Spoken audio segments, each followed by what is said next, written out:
El siglo XIX fue la centuria de las ciencias naturales. La confianza en el orden y en el progreso de la élite gobernante argentina cimentó las bases para construir las instituciones de una nueva nación que buscaba verse reflejada en Europa.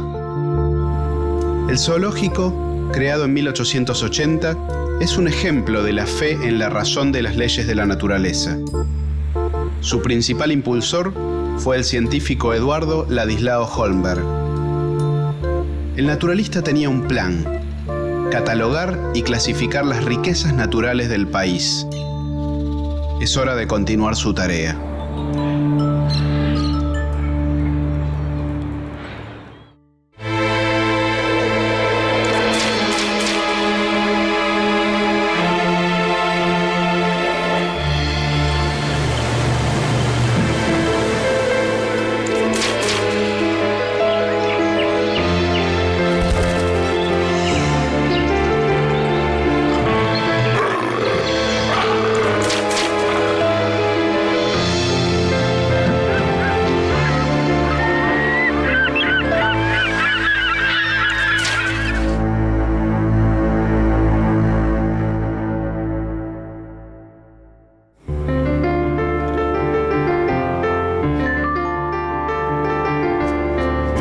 Comienza a alborear en la República Argentina la era científica.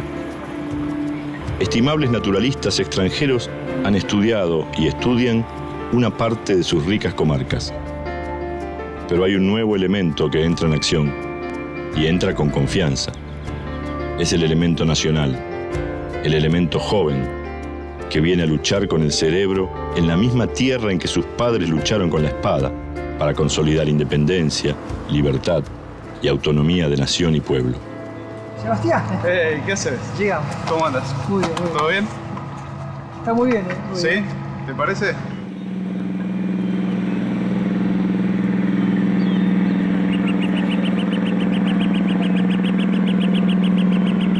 Soy paleontólogo y mi formación me enseñó que muchas de las grandes teorías de esta rama de la ciencia se establecieron en el siglo XIX.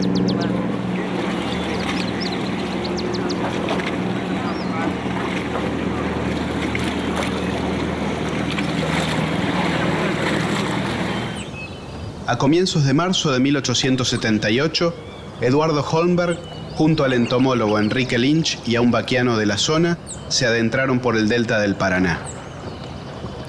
El joven científico estudió medicina, pero nunca ejerció. Su profesión era la de ser naturalista.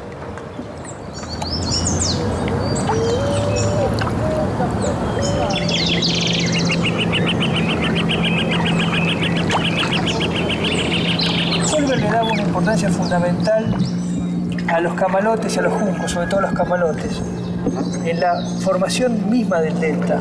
Es decir, cómo primero el junco va reteniendo las partículas de arena y arcilla que tiene el Paraná. Entonces también el junco permite que el camalote quede detenido en un lugar. Y en ese camalote está constituido por varias especies de vegetales. Pero además de la parte vegetal hay un montón de insectos, tanto acuáticos como aéreos. Están ranas asociadas, pececitos asociados. Y todo un universo viaja atrás del camalote. Y así la selva misionera se va prolongando en el delta con toda si bien no con la biodiversidad del norte, pero sí con muchas especies que están representadas en la Mesopotamia. ¿Y hasta qué puede transportar un camalotal, una isla flotante? ¿Sí? Esas islas flotantes eran tan inmensas que impedían la navegación. Es decir, hasta se ha contado que el Yaguareté viajaban esos camalotes, los ciervos de los pantanos también han viajado en esos camalotes. Es decir, era un transporte de una forma de diseminación. Tigre, en guaraní, se dice yaguareté. Hacia finales del siglo XIX, los felinos poblaban la zona y eran los mayores predadores del delta. Che, está bajísimo, ¿eh? Y sí, esta bajante que ahora les explico un poco el tránsito, para Holmberg fue fundamental porque él puede reconocer las huellas de un tigre y de un carpincho. Es decir, y él relata cómo habría sido la persecución de este... ¿Ah, sí? de este tigre, claro. Ah, ve las huellitas por ahí en el barro. Y después calcula y dice, bueno, si hubiésemos apurado, por ahí fue por minutos que se perdió el tigre. Aunque el tigre es un animal nocturno, suele de cuando en cuando aparecer de día en las riberas. Nuestro guía me sugiere la idea de examinar las armas. El pulso no ha de fallarnos, pero un tigre, por sí solo, recompensa 10 días de fatiga, y no es justo que permanezcamos indiferentes.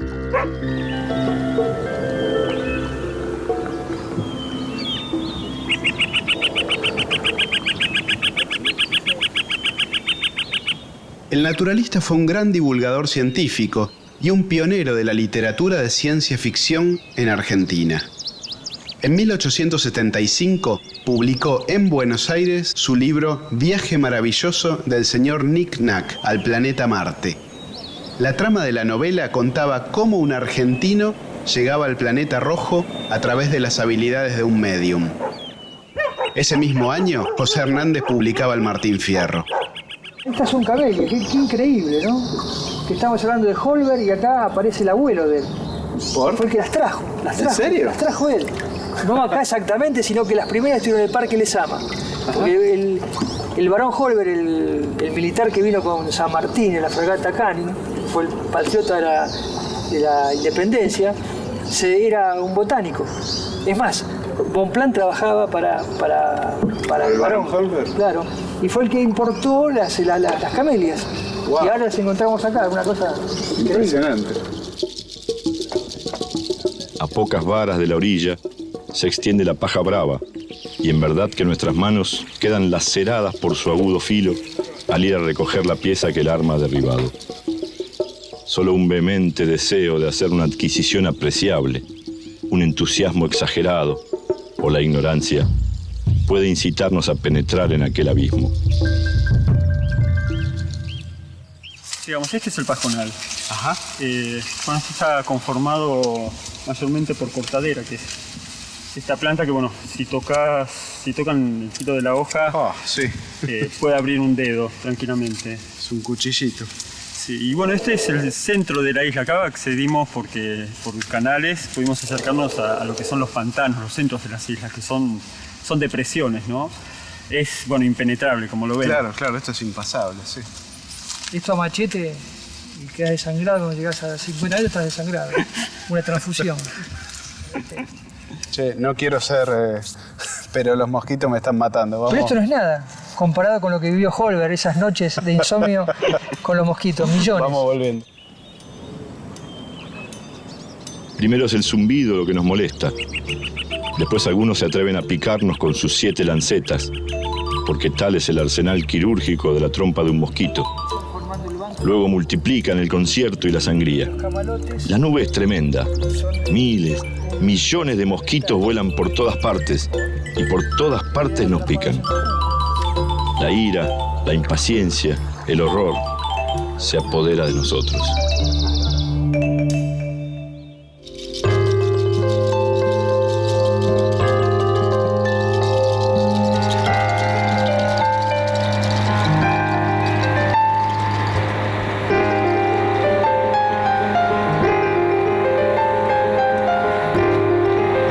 Final de la llamada Conquista del Desierto, Julio Argentino Roca sumó a las campañas militares una comisión científica. Estaba conformada por 4 naturalistas alemanes que tenían la tarea de dar cuenta del potencial económico de la zona. Sebastián, ¿Cómo andas? muy bien. ¿Todo bien? Bien. En 1880 se le encargó a Holberg sistematizar el trabajo de la comisión. ¿Ves aquellas sierras? Sí. Ahí abajo donde Holberg empezó a hacer sus primeras incursiones en el sistema de Tandilia.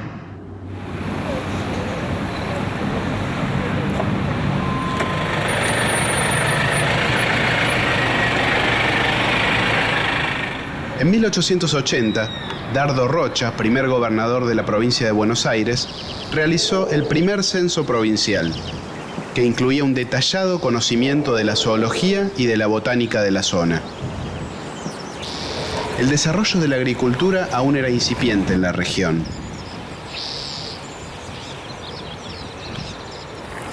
Que había un arbusto endémico, conocido como Baccharis tandilensis, acá te lo muestro, que es el dominador del sistema. Esto es endémico. Endémico. Solamente de acá. Es el individuo más importante que tiene el sistema de Tandilia. Acá tenés la flora liquénica, que es una de las floras más importantes de la América Austral. Aparece en el sistema aproximadamente hace 600 millones de años. Estos líquenes tienen propiedades medicinales. Si vos vas a la farmacia, los encontrás a esto. Bueno, y otra cosa importante de observar, cuando vamos recorriendo nosotros todo el sistema, fíjate, todas las rocas están en un 99,9% cubiertas de líquenes. Son indicadores de la pureza de la atmósfera. Sí. Hay otros líquenes, como Rhizocarpum geographicum, que es un líquene indicador. Los indígenas lo usaban para indicar, siempre mira al norte, o sea, tenían como una brújula, indicaba al norte, o sea, lo toman con esa fisonomía. Bueno, te voy a llevar a un lugar en Tandil que es todo productos regionales. Y es el único lugar de Tandil, creo que es el único lugar de Tandil que no tiene, la esquina no tiene ochava. Bien viejitos, por ahí de la época de Holmberg. Si te de la época de Holmberg, por supuesto, sí, claro, de la época de Holmberg. ¿Sí? Tandil, en idioma araucano, significa piedra que late. Desde tiempos inmemoriales, estos fueron los territorios de los pueblos tehuelches. Las campañas militares y la llegada masiva de inmigrantes europeos transformaron el monte en terreno cultivable. Holmberg venía a estudiar el potencial económico de la naturaleza. Como buen aristócrata, era un sibarita. Pero, son... Buenas. Hola. Hola, ¿cómo va? ¿Qué tal? ¿Cómo estás? ¿Cómo te va? Bien, muy bien, sí. Vení, sentate. ¿Estamos listos? Ahora vamos Estás a en ir la mejor parte. Está en la mejor parte, ahora nos vamos a ir a San Manuel, a la Cueva de Barrientos. Vamos a ver todos los currales. Los naturalistas del siglo XIX tenían dos formas de recabar información. Una de ellas implicaba la recolección de todos los datos, hábitos y costumbres de cada una de las especies. Ese era el modo habitual de trabajar en Europa. Pero en América del Sur, todo era más urgente. Aún se necesitaba conocer las especies y confeccionar una lista de ellas lo más detallada posible. Hemos llegado a uno de los objetivos que sorprendió a Holmberg, el curro. Acá te lo presento, sí señor. El curru mamuel es un vegetal autóctono que crece en las praderas sin árboles. Juega un papel fundamental en la conservación del suelo, porque actúa como agente antierosivo. Mirá la espina que tiene. Conocido como curamamuel. Mirá, está en extinción. Está en peligro de extinción por el avance de la zarzamora. A estos lugares se los toma en los campos como desperdicio. Claro. Porque no se puede hacer ni agricultura ni ganadería. Sí. Pero nadie sabe el valor que da esto. Como veníamos conversando con vos en todo el tema de los servicios ambientales y de esta mirada evolutiva, ¿no? De un pensamiento evolutivo de decir esto tiene millones de años evolucionando en el lugar y obviamente todo lo que es foráneo o exógeno tiene muy poco tiempo. Entonces las dos cosas sirven, pero esto no es un desperdicio. Bueno, ¿qué te parece, Sebastián? En la pampa ganadera y sojera, actualmente, solo existen pequeñas islas de fauna y de flora nativa. Imagínate esto, Sebastián, 399.000 kilómetros cuadrados de donde estás parado, todo sin árbol. La verdadera pampa. Pampa en quechua, llanura sin árbol. Llanura sin árbol. Exacto. Manejada por qué individuo? Por la estipa graminosa, o sea, el pajonal. Pasto. El mar de pasto. Se nos va haciendo la tarde, vamos a tener que ir a tomar un café cuando vamos a Tandil. El mate. Yo te quería decir algo, Sebastián, que creo que vas a, por tu profesión y todo, vas a coordinar conmigo. Están quedando pocos naturalistas. No hay la pasión que tenía Holmberg, Pegazzini, Ameghino, Ambrosetti. Creo que hoy nos queda un solo camino. que las ciencias naturales puedan articular con las ciencias económicas.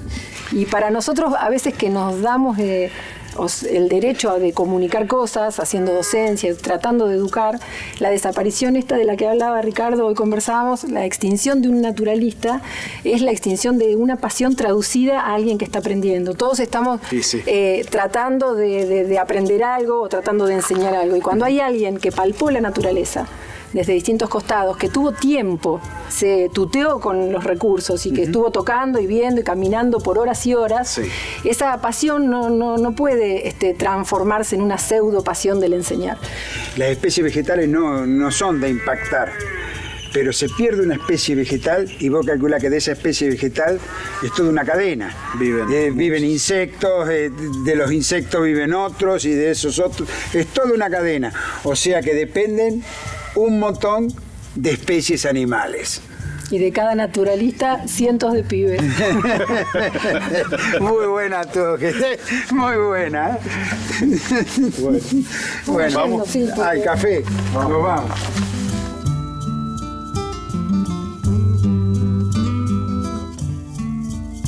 Mientras los catálogos de plantas y animales de este país no se hayan completado, es menester trabajar sin descanso para conseguirlo.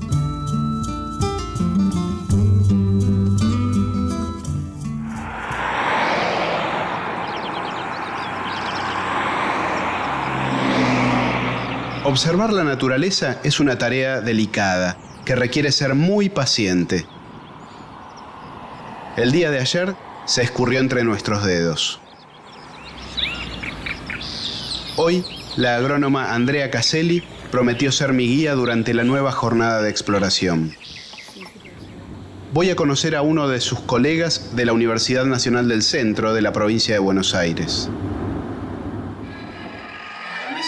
Hola, ¿Cómo andas? Bien, muy bien. ¿Cómo andás vos? Bien, ¿vos? Bien, Marcelino, que ayer ¿Cómo charlamos estás? que iba a venir. Sí. ¿Todo bien?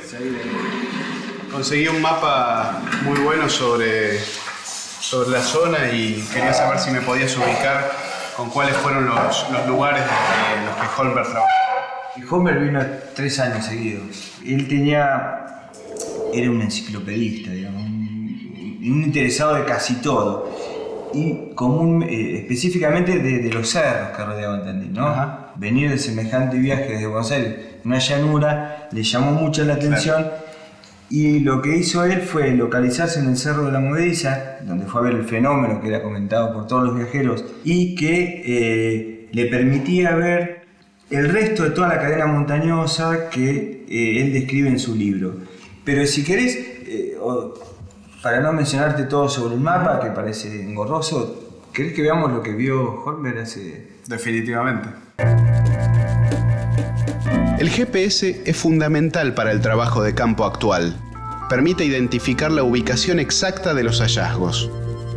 En 1880, Holmberg solo contaba con una brújula que le marcaba el norte magnético y sabía que era necesario determinar con el mayor grado de exactitud la ubicación de los objetos colectados. Sin instrumentos de precisión para ubicarse, el naturalista se valió de los cerros que rodean la ciudad y decidió nominarlos. Creó su propia constelación de naturalistas contemporáneos. A uno lo llamó Claraz, al siguiente que alcanzaba su vista, Doering, y al cerro más al sur, Burmeister. Está buenísimo, ¿eh? Bueno, esto vio Holmberg, no con tanta comodidad, pero también menos perturbado a nivel ambiental, ¿no? Imaginémonos que lo primero que vio, al menos lo primero que escribió en su diario, fue lo que tenía más cerca, que es el cerro que él nombró Chaperruch, el que él vio es ese mucho más afectado por la labor de las canteras como era Santa Mónica. Lo segundo que anotó, vos podrás ver, a la derecha del Monte Calvario, que es actual, él no lo vio, ese cerro bastante cercano a nosotros, unas 15 o 20 cuadras, que decíamos se conoce como Cerro Granito, Cantera Los Nogales.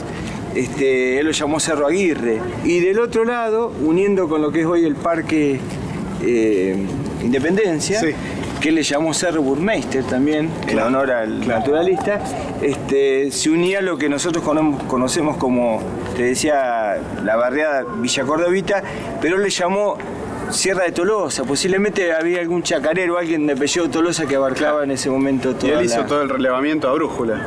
toda brújula y dejó algunas especificaciones para que los futuros medidores o que buscaran algún cerro o algún punto especial, les dejó algunas directivas en su diario de cómo ubicarse en torno al norte de la ciudad, a la capilla, a distintos puntos que él veía desde acá, ¿no? A fines del siglo XIX, el extraño fenómeno de una roca de grandes dimensiones que se mantenía en un imposible equilibrio era la gran atracción turística de Tandil. En 1912, la piedra movediza se cayó. Holmberg alcanzó a verla balanceándose y ya en sus observaciones científicas se notaba que no le veía mucho futuro.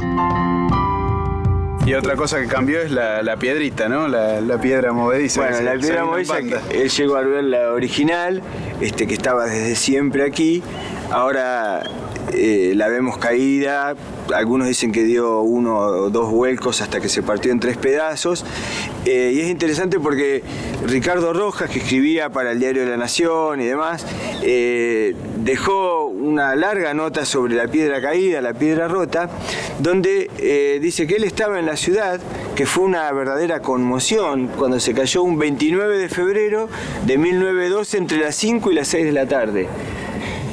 Al otro día todo Tandil se movilizó para ver la piedra y la gente se intercambiaba opiniones a medida que iban llegando por el impacto que había tenido en la población.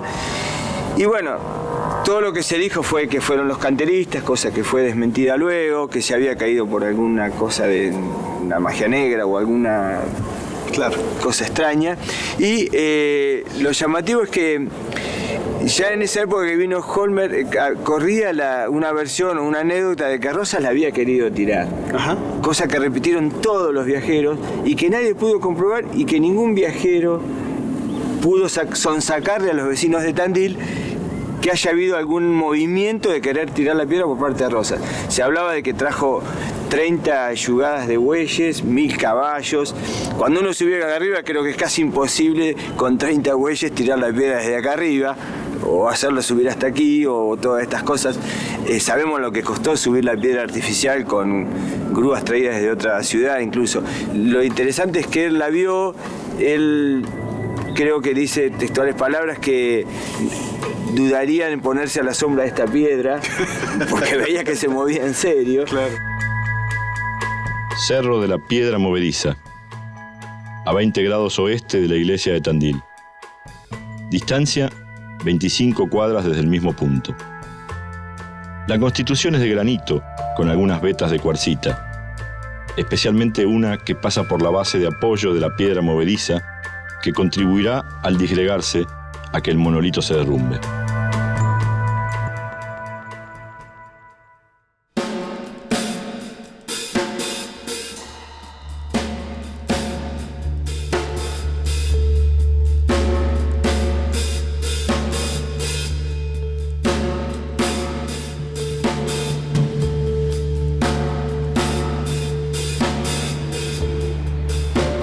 Este es un viaje circular.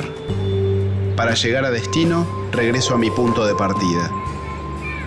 Aquí, en Palermo, la familia de Holmberg tenía un jardín botánico informal en el que se proveía de especies raras a los aficionados.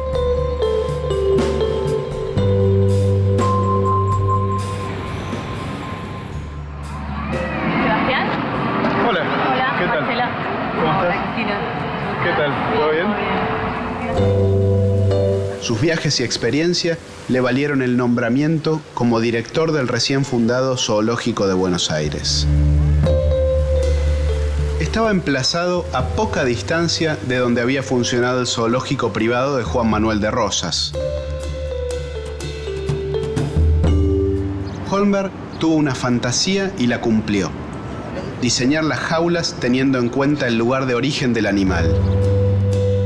Un templo hindú para los elefantes, el palacio gótico de los osos, el pabellón ruso de los hipopótamos enanos, el pabellón morisco de los loros. Hoy solo algunas de las construcciones se mantienen en pie.